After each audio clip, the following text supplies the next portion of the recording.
As-tu déjà ressenti qu'un lien avec quelqu'un ne pouvait pas être une simple coïncidence? Comme si l'univers, le destin ou quelque chose de bien plus profond conspirait pour vous réunir. Ce n'était pas de la logique, c'était de l'âme. Carl Jung l'a expliqué d'une manière bouleversante. Il n'existe pas de rencontres accidentelles. Chaque lien authentique a un but qui dépasse notre compréhension consciente. Mais qu'est-ce que cela signifie vraiment? Et pourquoi, lorsque deux âmes s'alignent, rien ne semble pouvoir les séparer? Aujourd'hui, tu vas découvrir quelque chose qui changera à jamais ta façon de voir l'amour, les connexions et ta propre histoire émotionnelle. Parce que lorsque deux énergies se rencontrent au plus profond niveau, celui que Jung appelait l'inconscient collectif, ce n'est pas de la magie, c'est une transformation. Et chaque personne qui entre dans ta vie vient révéler une partie de toi que tu n'as peut-être pas encore appris à accueillir. Si, à un moment de ta vie, tu as senti que cette connexion avait tout changé, alors cette vidéo est pour toi. Et si tu es en train d'essayer de comprendre ce que cette personne est venue t'apprendre, le e-book dans le commentaire épinglé a été créé avec amour pour t'accompagner. Ce n'est pas un contenu ordinaire. C'est un guide profondément transformateur pour t'aider à intégrer ce que tu as vécu et à guérir de l'intérieur. Pas en oubliant, mais en disant enfin la vérité. Clique dessus après la vidéo. Laisse chaque mot te guider. Et bien sûr, abonne-toi et active la cloche. Ici, on parle de connexion d'âme, de psychologie profonde et de guérison émotionnelle réelle. Ton voyage ne fait que commencer. Quand deux âmes s'alignent, au-delà du destin, au-delà de l'amour, toutes les rencontres ne laissent pas de traces. Mais il y en a une qui change ta fréquence. Une que tu n'oublies pas, même si la vie continue. Une qui te fait sentir qu'une partie de toi, ton énergie, ton âme, s'est éveillée pour toujours. Elle peut arriver en un instant sans prévenir. Un regard, un mot, un silence partagé. Et soudain, tout le reste semble moins important. Comme si cette personne n'était pas simplement quelqu'un de plus, mais un signe, un appel profond de l'univers. Ou peut-être de toi-même. Carl Jung nous a appris que ces rencontres ne sont jamais le fruit du hasard. La synchronicité, l'un de ses concepts les plus puissants, nous dit que certaines connexions ne s'expliquent pas par la logique, mais ont un sens si profond que seule l'âme peut les comprendre. Et lorsque deux âmes s'alignent, ce n'est pas un accident, c'est qu'à l'intérieur, quelque chose vibre à la même fréquence, comme deux notes dans la même mélodie, comme deux pièces d'un puzzle psychique qui se reconnaissent au-delà du temps. Mais qu'est-ce que cela signifie vraiment? Pourquoi certaines personnes nous bouleversent-elles à ce point, même si elles n'ont été là qu'un court instant? La réponse se trouve dans ce que Jung appelait l'inconscient collectif, un champ invisible d'images, d'émotions et de symboles que nous partageons tous, même sans en être conscients. Pocante, tu rencontres quelqu'un qui touche une partie profonde de ton être, une partie que toi-même tu ignorais. Tu n'es pas juste amoureux, tu fais face à un archétype activé. Peut-être que cette personne a incarné ton anima ou ton animus, le principe féminin ou masculin que chacun porte en soi. Peut-être que c'était ton ombre, peut-être que c'était le miroir le plus clair de ta blessure la plus cachée, et c'est pour ça que c'était si fort. Parce que tu ne regardais pas seulement l'autre, tu te regardais toi-même. C'est ce que Jung a révélé avec courage. Les relations les plus intenses ne sont pas les plus logiques, elles sont les plus symboliques, les plus spirituelles, les plus inconscientes, et souvent les plus douloureuses, parce qu'elles nous secouent, elles nous mettent à nu, elles révèlent la partie de nous que nous n'avions pas encore embrassée. Quand l'énergie de deux âmes s'aligne, un portail s'ouvre, un portail vers la vérité intérieure, un portail vers la guérison, mais aussi vers la transformation, parce qu'il n'y a pas d'évolution sans confrontation. Et ces connexions, aussi magiques soient-elles, viennent ébranler des structures internes figées depuis des années. Elles ne sont pas confortables, elles sont intenses, elles sont inoubliables et parfois brèves, car leur mission n'est pas de durer.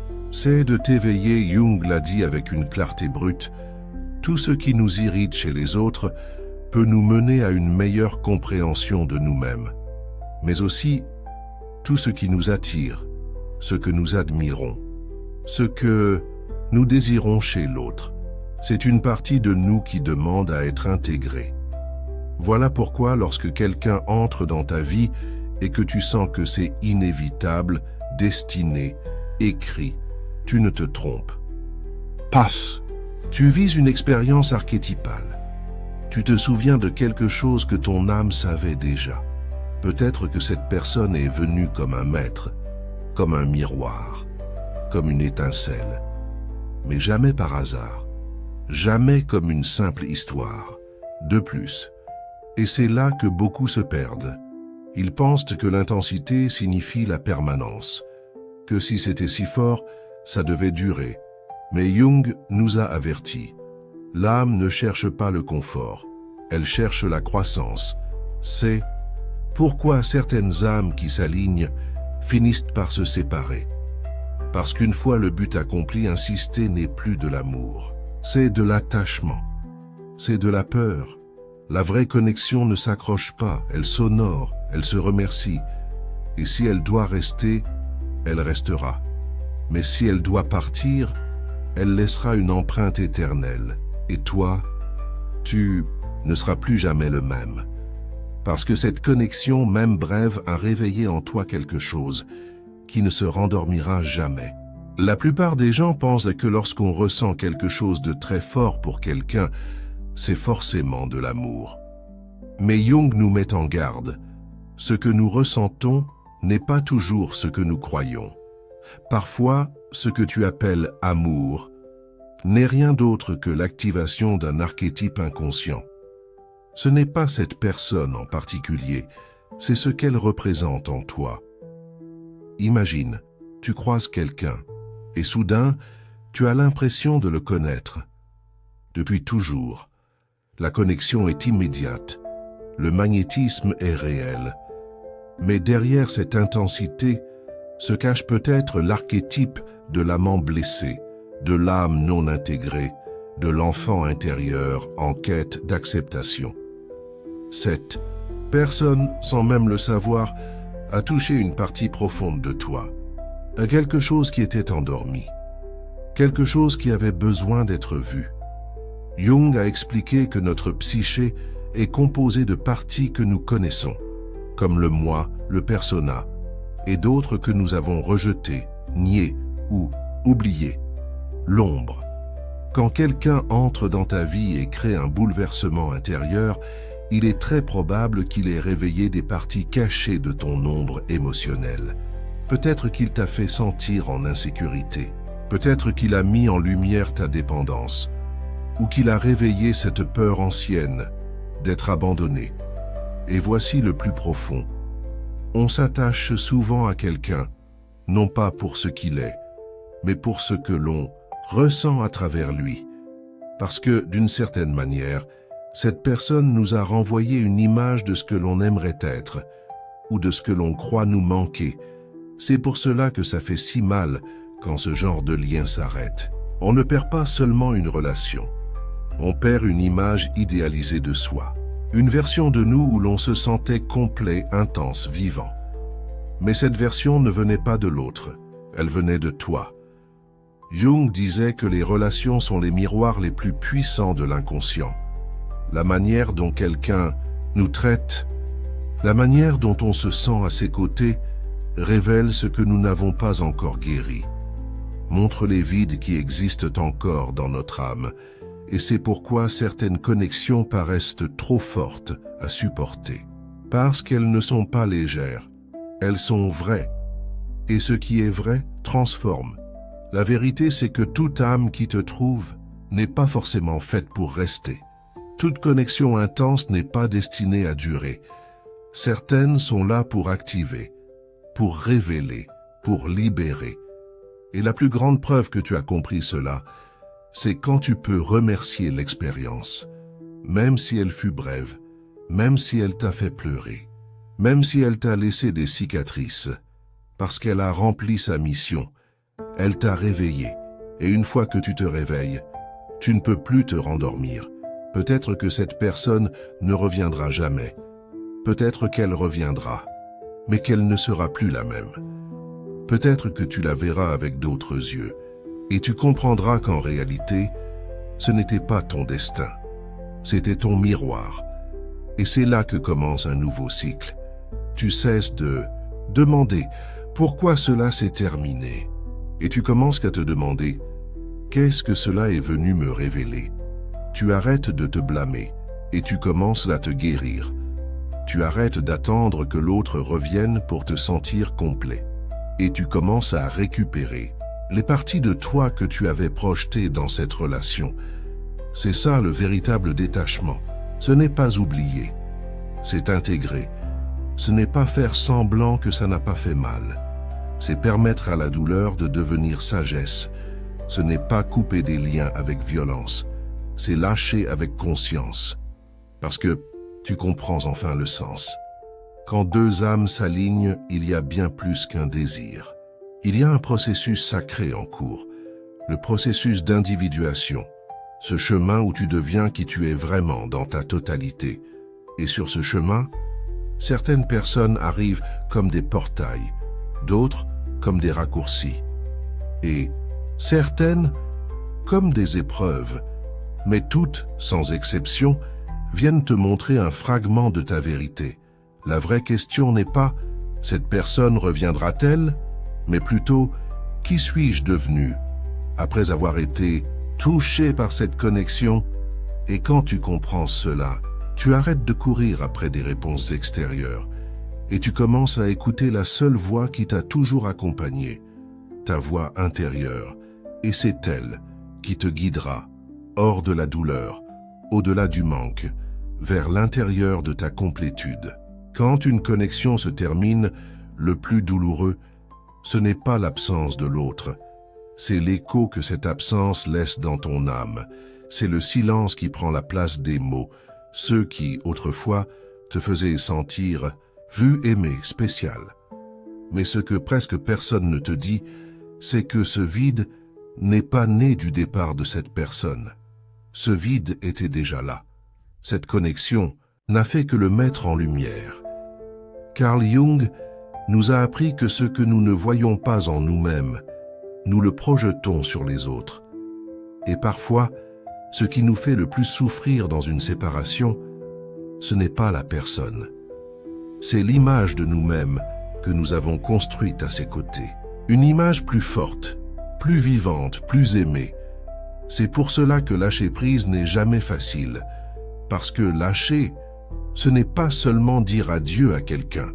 C'est aussi dire au revoir à l'histoire que tu as créée autour de cette personne, à l'illusion, à l'espérance, à la version de toi que tu pensais avoir trouvée à travers cette relation. Et cette séparation-là est bien plus profonde. Mais voici la vérité qui transforme. Tu ne perds pas une partie de toi. Tu es en train de la récupérer. Parce que ce que tu as projeté sur cette personne a toujours été en toi.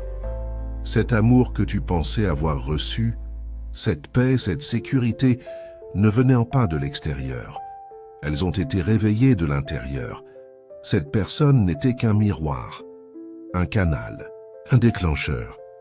Et maintenant qu'elle est partie, tu as la chance de retrouver en toi tout ce que tu croyais ne pouvoir ressentir qu'à travers elle. C'est ça, l'individuation. C'est ça, revenir à ton centre.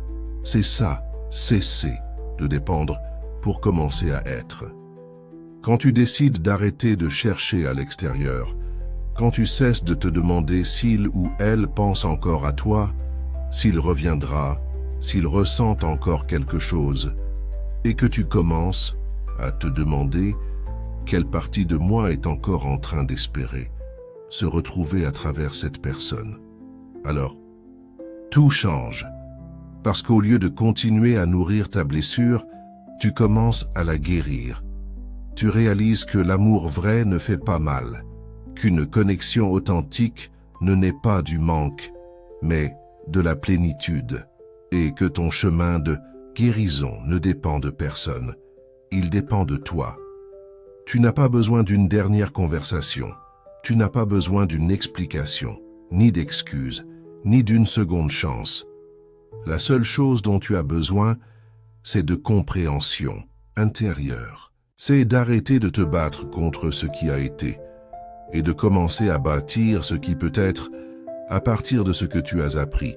Et c'est là que beaucoup restent coincés, parce qu'ils continuent à chercher des signes, à se souvenir de chaque détail, à analyser ce qui s'est passé, alors qu'en réalité, la vraie fermeture ne vient pas quand l'autre revient, ou quand il donne enfin une réponse, ou quand tu arrives à l'oublier. La vraie fermeture vient quand toi tu choisis d'arrêter d'attendre, quand tu prends tout ce que tu as vécu, tout ce que tu as ressenti, et que tu le transformes en outil de transformation. Quand tu te dis à toi-même « Merci pour ce que tu as été, mais je n'ai plus besoin de toi pour être qui je suis », c'est là que tu reprends ton pouvoir. Et oui, ce chemin est douloureux, parce qu'il faut traverser le deuil d'une illusion. Il faut ressentir la perte de ce qui n'a jamais été totalement réel. Et ça fait parfois plus mal qu'une rupture concrète. Mais c'est aussi la douleur la plus féconde qui soit, parce que c'est celle qui te pousse à renaître. Et si tu es ici, en train de lire ces mots, ce n'est pas un hasard. Ton âme est prête à arrêter. Demandier de l'amour, prête à ne plus idéaliser des absences, et prête à commencer à bâtir une présence, ta propre présence.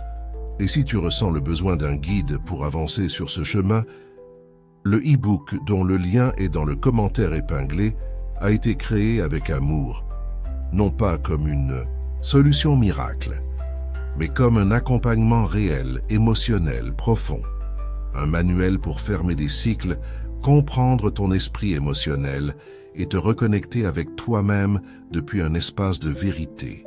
Alors, si tu es arrivé jusqu'ici, c'est que quelque chose en toi avait besoin d'entendre ces mots. Peut-être que tu ne savais pas comment mettre des mots sur ce que tu ressens. Peut-être que tu t'étais dit 1000 fois que tu avais déjà lâché prise, que tu étais passé à autre chose. Mais quelque chose restait encore. Une énergie, une présence, une mémoire vivante qui bat encore en toi. Tu n'es pas seul. Nous avons tous ressenti cela un jour. Une connexion qui ne s'explique pas. Un adieu qui n'a jamais vraiment eu lieu. Une histoire qui semblait inachevée, mais aujourd'hui peut-être peux-tu la regarder autrement. Pas depuis le vide, pas depuis la nostalgie, mais depuis l'apprentissage. Parce que tout ce qui arrive dans ta vie arrive pour t'apprendre quelque chose. Même ceux ou celui qui ne reste pas. Carl Jung l'a dit clairement, tu n'attires pas ce que tu veux, tu attires ce que tu es. Et chaque âme qui croise ton chemin est un reflet de ta propre transformation. Si ça fait encore mal, ce n'est pas parce que tu as perdu quelque chose, c'est parce qu'une partie de toi est en train de renaître. Et toute naissance apporte du mouvement, du chaos, des ruptures. Mais ensuite, vient la clarté. Et peut-être que cette clarté que tu cherchais ne venait pas sous forme de réconciliation, ni de message, ni d'explication. Peut-être que la vraie clarté, c'était toi, te regardant avec plus de compassion, avec plus de courage, avec plus de vérité. Maintenant, tu sais que le lien véritable ne se mesure pas à sa durée, mais à son impact. Et si cette personne t'a transformé, même pour un instant, alors c'était suffisant. C'était ce dont ton âme avait besoin pour se souvenir de qui elle est, et à partir d'aujourd'hui, c'est toi qui choisis. Tu choisis de ne plus attendre des réponses à l'extérieur. Tu choisis de ne plus courir après des fantômes. Tu choisis de ne plus donner ton énergie à quelqu'un qui fait désormais partie de ton passé. Pas pour le rejeter, mais pour l'honorer. Parce que même dans le silence, cette connexion t'a éveillé. Et maintenant, avec tout ce que tu as vécu, tout ce que tu as ressenti, tout ce que tu as pleuré, tu es prêt à fermer ce cycle. Pas avec du ressentiment, pas avec de la peur, mais avec respect, avec conscience, avec amour pour toi. Et quand tu fermes avec amour, l'âme se libère. Quand tu fermes avec gratitude, tout commence à s'aligner. Alors aujourd'hui, je t'invite à écrire dans les commentaires « Je suis en paix, je me libère ». Que ces mots soient ta déclaration, ton acte de puissance, ta nouvelle énergie. Parce que quand tu choisis de lâcher prise avec conscience, l'univers le remarque et commence à t'envoyer de nouvelles expériences, de nouvelles personnes, de nouvelles versions de toi. Et si cette vidéo t'a accompagné, si ces mots ont résonné en toi, abonne-toi à la chaîne, active la cloche. Ici, chaque semaine, tu trouveras des messages pour t'aider à comprendre ton monde intérieur, à guérir tes liens et à te reconnecter à ton essence. Tu n'es pas seul, tu n'es pas brisé, tu es en train de t'éveiller. Et ça change déjà tout. On se retrouve dans la prochaine vidéo. Et d'ici là, souviens-toi de ceci. Le véritable amour commence quand tu cesses de le chercher à l'extérieur et que tu commences à le construire à l'intérieur de toi.